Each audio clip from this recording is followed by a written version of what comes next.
प्यारे दोस्तों, आज हम देख रहे हैं 812 जो कि पैडागोजी ऑफ इंग्लिश का पेपर हुआ है आपका। इसका कंप्लीट देखते हैं सॉल्यूशन क्या क्या हो सकता है। सेट सी की हम यहाँ पे बात कर रहे हैं। आपके पास सेट ए है या फिर आपके पास सेट बी है या फिर सेट सी है या फिर डी है। सारे क्वेश्चन आप यहीं से मैच कर सकते हैं। क्वेश्चन के क्रमांक केवल चेंजेस होते हैं इसमें। तो आपका ये 70 मार्क्स का क्वेश्चन पेपर था। 40% इसका चाहिए था आपको, जिसका 40% आपने गेन कर लिया होगा। तो यहाँ पर 28 नंबर आपको चाहिए थे। 28 मार्क्स अगर आप लाते हैं तो पेपर आप आसानी से निकाल पाते हैं। और बहुत सारे क्वेश्चंस जो मैंने आपको दिया था वीडियो के माध्यम से, उनको करके आए होंगे तो आपने जो है अच्छे से इसमें 50 नंबर से ज़्यादा हासिल कर लिया होगा। Choose the correct options and right. सबसे पहला क्वेश्चन हमें है ESL मीन्स, सबसे इजी क्वेश्चन है, इससे इजी कोई पूछ ही नहीं सकता है। English as a second language, D option जो है करेक्ट हो जाएगा इसका। सभी ने टिक किया होगा सही ऑप्शन। नेक्स्ट जो क्वेश्चन है, यहाँ पूछा गया है एन अप्रोच इज डैश। तो अप्रोच जो है वो कैसा होता है, तो अनरिस्ट्रिक्टेड होता है। ठीक है, आपका अपना अप्रोच हो सकता है, मेरा अपना हो सकता है, तो अनरिस्ट्रिक्टेड होता है। इसके बाद जो नेक्स्ट क्वेश्चन है, इसमें पूछा गया है the number of student who participate in A group work is. तो नंबर ऑफ स्टूडेंट्स कितने हो सकते हैं जो किसी ग्रुप वर्क में हैं। तो all the students of A school नहीं हो सकते हैं। ठीक है, सारे के सारे बच्चे जो पार्टिसिपेट करें ग्रुप में, ये जरूरी नहीं है। देखिए, मोर देन 2 होगा वो ग्रुप हो जाएगा। ठीक है, तो सी ऑप्शन जो है आपका करेक्ट होता है। ग्रुप वर्क में नंबर ऑफ स्टूडेंट्स कितने हो सकते हैं, 2 से ज़्यादा हो सकते हैं। ठीक है, तो इसमें ज़रूरी नहीं है कि all the students of the school जो है ग्रुप वर्क में पार्टिसिपेट करें। ठीक है, अब जो नेक्स्ट क्वेश्चन पूछा गया है इसमें, question paper is used as a dash. तो क्वेश्चन पेपर क्या, किस लिए, मतलब कैसे यूज, यहाँ पे देखा। अब question paper is used as a dash, as a tool. ठीक है, नेक्स्ट जो क्वेश्चन है इसकी बात करते हैं। Which type of country India is. तो इंडिया कैसी कंट्री है, तो ये मल्टीलिंगुअल है। ठीक है, बहुत सारी भाषाएं, बहुभाषी है, तो मल्टीलिंगुअल जो है इसका आंसर हो जाएगा। तो यहाँ पे सी ऑप्शन करेक्ट हो जाता है। नेक्स्ट जो क्वेश्चन है उसकी बात करते हैं। Choose the appropriate word and fill in the blanks. चलिए देखते हैं।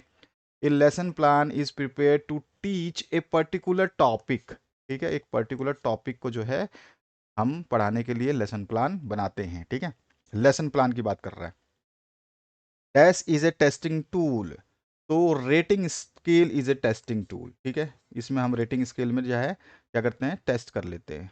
इसके बाद जो है नेक्स्ट क्वेश्चन है आपका, उसकी बात करते हैं। यहाँ पर जो है, in India there is a dash great in culture. तो there in India there is great diversity, विभिन्नताएं हैं कल्चर में। ठीक है, हमारे जो कल्चर है, हमारी संस्कृति है, उसमें बहुत सारी विभिन्नताएं हैं। नेक्स्ट जो क्वेश्चन है इसमें पूछा गया dash help the teacher to plan the teaching. तो क्या करता है, लर्निंग आउटकम्स जो हैं वो एक टीचर की हेल्प करता है कि वो अपनी टीचिंग को कैसे प्लान करे। लर्निंग आउटकम मतलब हो गया कि टीचर ने क्या पढ़ाया है, उसके आधार पर जो है टीचर प्लान करता है अपनी टीचिंग को। ठीक है, कि उसने जो पढ़ाया है उसका क्या मीनिंग निकल का है, बच्चों ने उससे क्या सीखा है। अगर बच्चों ने कम सीखा है तो अपनी टीचिंग को फिर से वो प्लान करेगा। ठीक है, dash can be used as a pedagogical tool. तो पेडागोजिकल टूल क्या हो जाएगा आपका, रोल प्ले, है ना। रोल प्ले जो है पेडागोजिकल टूल के हिसाब से जो हम यूज़ करेंगे, तो यहाँ पर जो है ए ऑप्शन करेक्ट हो जाएगा। आगे बढ़ते हैं नेक्स्ट क्वेश्चन की तरफ। यहाँ पूछा गया है what is a group work. बहुत सारी डेफिनेशन है, आपने लिख दिया होगा कि ग्रुप वर्क क्या होता है। Learning experience in which student work together in same task. कोई भी एक सेम टास्क दिया जाता है, उसमें सभी बच्चे जो है, विद्यार्थी जितने भी उसमें शामिल हैं, वो क्या करते हैं, उसको क्या करते हैं, उसको साथ साथ करते हैं। ठीक है, तो यहाँ पर जो इसका आंसर लिख दिया, what do you mean by post reading activities. Post reading activities क्या होता है, हम कह सकते हैं पोस्ट रीडिंग जो एक्टिविटी है, इसके थ्रू क्या करते हैं हम, ये स्टूडेंट को अपॉर्चुनिटी देता है। पोस्ट रीडिंग एक्टिविटी क्या करता है, स्टूडेंट्स को अपॉर्चुनिटी देता है। It gives student the opportunity to review और summarise the reading of the passage और टेक्स्ट बुक। ठीक है, पोस्ट रीडिंग होता है बाद में पढ़ना। ठीक है, यानी कि अगर हम इसको सिंपलेस्ट वर्ड में भी लिखें तो हम कह सकते हैं the activities done after the student has finished his reading text. ठीक है, उसने जो भी अपना रीडिंग टेक्स्ट कर लिया, उसके बाद जो वो पोस्ट रीडिंग करता है वही पोस्ट रीडिंग कहलाती है। और what do you mean by reflective teaching? Reflective teaching क्या होता है?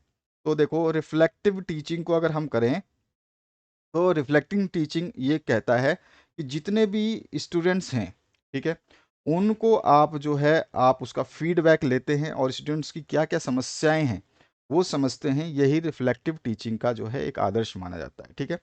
तो हम कह सकते हैं रिफ्लेक्टिव टीचिंग क्या हो गया? तो रिफ्लेक्टिव टीचिंग है कि भैया इसके अंदर जो है टीचर जो है वो जो पढ़ाता है उसको जो है एक्चुअल में क्लासरूम में उसको प्रैक्टिस कराता है, ठीक है, और देखता है कि उसकी टीचिंग से उसका कितना प्रसार हुआ है, ठीक है, एक कोर्स के बाद में। तो होती है reflective teaching. What is diagnostic evolution? करवाया हुआ है आपको ये क्वेश्चन, आपने कर दिया होगा। ये क्या होता है? डिस्कवर करता है स्टूडेंट्स की डिफिकल्टीज को। जब वो लर्निंग और रीडिंग करता है तो उसमें हम उसका डायग्नोस्टिक एवोल्यूशन करते हैं। According to the school curriculum, what is the status of English in our country? तो यहाँ पर हम कह सकते हैं English is taught as a second language, ठीक है ना। According to the school curriculum, status of English in our country is as a second language, ये भी कह सकते हैं। और हम कह सकते हैं English is an integral part of Indian education system, ठीक है। नेक्स्ट जो क्वेश्चन है इसमें पूछा गया what do you mean by monitoring in classroom? तो मॉनिटरिंग क्या होता है? मॉनिटरिंग में टीचर इन्वॉल्व होता है मूविंग अराउंड द क्लासरूम, ठीक है, और वो देखता रहता है कि जो बच्चों ने जो बच्चे हैं वो कितना बेहतर कर रहे हैं या कितना खराब कर रहे हैं, सारे के सारे असाइनमेंट्स उन्होंने कंप्लीट किए हैं या वर्क कंप्लीट किए हैं नहीं, और जो मैं बता रहा हूँ उसको कर रहे हैं नहीं। तो यही मॉनिटरिंग होता है क्लासरूम का। डिफाइन यूनिट प्लान, बहुत सारे डेफिनेशंस हैं यूनिट प्लान की, आप जो भी चाहें इसमें लिख सकते थे। यूनिट प्लान का वाइजली का जो स्टेटमेंट है वो कहता है the unit plan is an organised body of information and experience design to affect significant outcomes for a learner. और आपको सिंपल्स में बताना है, बहुत ही सिंपल छोटी डेफिनेशन और देनी है। आप बोल सकते हैं unit plan is a instruction of unit, ठीक है, unit plan is the instruction of unit to be taught. ये भी आपका छोटा सा डेफिनेशन हो जाएगा, बहुत सारे डेफिनेशन है यूनिट प्लान के, आप जानते ही हो। What are problem faced by an English teacher in multilingual और मल्टीकल्चरल क्लास? यानी कि एक इंग्लिश अध्यापक जो है उसको कौन कौन से समस्याओं का सामना करना पड़ता है इन मल्टीलिंगुअल यानी बहुभाषी और बहुसांस्कृतिक क्लास में, जहाँ पे बहुत सारे बच्चे ऐसे हैं जो अलग अलग संस्कृति से आ रहे हैं और अलग अलग भाषाएं बोलते हैं। तो उस समय जब एक इंग्लिश टीचर है उसको कौन कौन सी प्रॉब्लम फेस करनी पड़ती है, ये आपसे पूछा गया है। What do you mean by learning style? Learning styles का मतलब क्या होता है? जो आपके सीखने का तरीका है उसका आपको बस यहाँ लिख देना था, सीखने के तरीके को जो हम लर्निंग स्टाइल कहते हैं। Write in brief how is story telling help in second language teaching? करवाया हुआ क्वेश्चन है, आपने कर दिया होगा। Name 3 main types of teaching aids TLM, ये भी क्वेश्चन करवाया हुआ है तो आपने कर दिया होगा। नेक्स्ट जो क्वेश्चन है what are different types of learners depending on their learning styles, briefly explain any one. ठीक है, तो डिफरेंट टाइप्स ऑफ लर्नर्स हमने डिस्कस किया था। और अगर आप ये नहीं करना चाहते तो आप ये कर सकते थे, right any 3 problems of teaching a large class. बहुत बहुत बहुत बहुत ज़्यादा बच्चे जब एक क्लास में बैठे हुए हैं तो उसको लार्ज क्लास बोलेंगे, तो उसमें कौन सी टीचिंग की प्रॉब्लम्स आती है और उसके सॉल्यूशंस क्या हो सकते हैं ये आपको बताना है।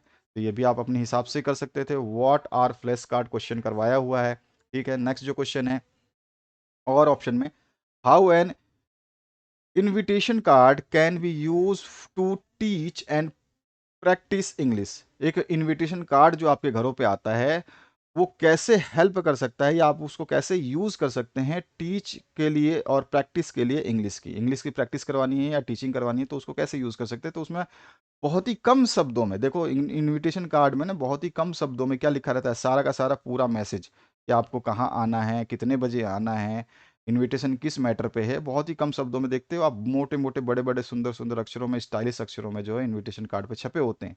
तो ये जो है बहुत ही सिंपल सा मेथड है जिसमें हम बता सकते हैं कि इन शॉर्ट जो है, शॉर्ट जो आपका सेंटेंसेस हैं, वर्ड्स में जो आपका मैसेज है वो पूरी तरह कन्वे होता है। इसमें हम टीचिंग और प्रैक्टिस करवा सकते हैं इंग्लिश की। Write an essay on the use of local resources for teaching English language. Teaching अगर आपको इंग्लिश लैंग्वेज की करानी है तो लोकल रिसोर्सेज कौन कौन से जो है आप यूज़ कर सकते हैं, उसके ऊपर एक ऐसे लिखना है, आप अपनी मर्जी से बना के लिख सकते थे। और ऑप्शन में है what is the need and process of curriculum revision, तो करिकुलम को रिवाइज क्यों किया जाता है, इसको रिवीजन क्यों किया जाता है, इसका आपको बताना है। ठीक है, नेक्स्ट जो क्वेश्चन है देखिए यहाँ पर, और बताता हूँ आपके सारे क्वेश्चंस जो आपने कर दिए होंगे। What are the challenges of teaching English as a second language, करवाया हुआ क्वेश्चन है, 4 नंबर में पूछा गया है ये। नेक्स्ट जो क्वेश्चन है, name different method of teaching English at elementary level, write in brief about any one of them। different methods आपको करवाए हुए हैं सारे के सारे, कोई भी आपको एक क्वेश्चन इनमें से करना था, 4 नंबर मिल जाते। Right the difference between a method and approach, approach और मेथड दोनों को मैंने लिखवाया हुआ है, आपको याद होगा, अगर आपने पढ़ा है, वीडियो देखा है या नोट्स पढ़े हैं तो आपको पता चल गया होगा, मेथड और अप्रोच में मैंने डिफरेंसेस बताए हुए हैं। और ऑप्शन में है ग्रामर ट्रांसलेशन मेथड के डीमेरिट्स और मेरिट्स दोनों लिखवाए हुए हैं, सारे मेथड्स के मैंने मेरिट्स और डीमेरिट्स लिखवाए हुए हैं। Write importance of textbook और course book in second language teaching, इसमें क्या होता है आपको बता देना है। और ऑप्शन में what are objective of pre reading और वाइल रीडिंग, ड्यूरिंग रीडिंग और पोस्ट रीडिंग एक्टिविटीज। इसके बाद जो नेक्स्ट है, इसमें पूछा गया what are different purposes of asking question to the students, तो आपके क्या क्या पर्पज हो सकते हैं कि आप जो है डिफरेंट डिफरेंट क्वेश्चंस जो हैं वो स्टूडेंट से पूछते हैं, तो आपको इसके बारे में आसानी से लिख देना था। और ऑप्शन में है व्हाट इज रोल प्ले, ये करवाया हुआ क्वेश्चन है। How it can be used as a pedagogical tool to teach English as a second language, मैंने आपको बताया था कि आपकी जो प्रोफिशिएंसी इन इंग्लिश है, आपको प्रोफिशिएंसी आपको बताया था, ठीक है ना, प्रोफिशिएंसी इन इंग्लिश बताया था ना आपको, तो मैंने कहा था कि प्रोफिशिएंसी इन इंग्लिश को अच्छे तरीके से पढ़ना, ताकि आपका पेडागोजिकल जब आपका इंग्लिश आएगा तो उसमें बहुत सारे क्वेश्चंस वहाँ से उठा के दिए जाएंगे।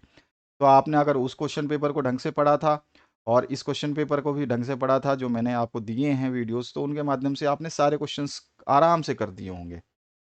यहाँ पर जो है आपसे पूछा गया है right merits and demerits of direct method of teaching, direct method का भी मेरिट्स और डिमेरिट मैंने करवाए हुए हैं, ये भी आप बोलोगे कि हाँ सर करवाया हुआ है। What is 5E format of constructivism, तो ये भी मैंने आपको करवाया हो, 5E कौन कौन से हैं आपको याद होगा, एलोबरेट, ठीक है ना, और इसके बाद में इवैल्यूएट, और what are learning indicators, write their purpose and benefits, इसी में आपका और ऑप्शन में दिया गया है what do you mean by OER, how are they useful for our learners. और इसके बाद में नेक्स्ट जो है write an essay on CCE, करवाया हुआ है आपको कंप्रीहेंसिव एवोल्यूशन के बारे में। और ऑप्शन में what are the characteristics of good lesson plan, good lesson plan होते हैं उसकी क्या क्या खासियत होती हैं, ये भी मैंने आपको क्वेश्चन करवाया हुआ है। तो अगर आपने इन क्वेश्चंस को कर दिया है तो बहुत अच्छा पेपर गया होगा, 50 नंबर तो आप कहीं भी छोड़ के नहीं जाने वाले इस पेपर में से।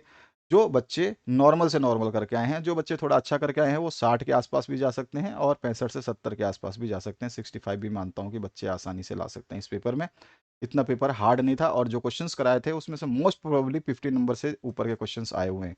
बहुत मायने रखता है 50 नंबर अगर आप ले लेते हैं, तो इसका मतलब हो गया कि आपने अप्रोक्सीमेटली मान के चलिए कि 75% से 80% नंबर आपने प्राप्त कर लिए हैं। 80% नंबर आ जाएंगे आपके या 75% नंबर जो है आ जाएंगे अगर आपने हमारे वीडियोस देखे हैं और नोट्स को पढ़े हैं, तो आसानी से आप इतने नंबर प्राप्त कर सकते हैं।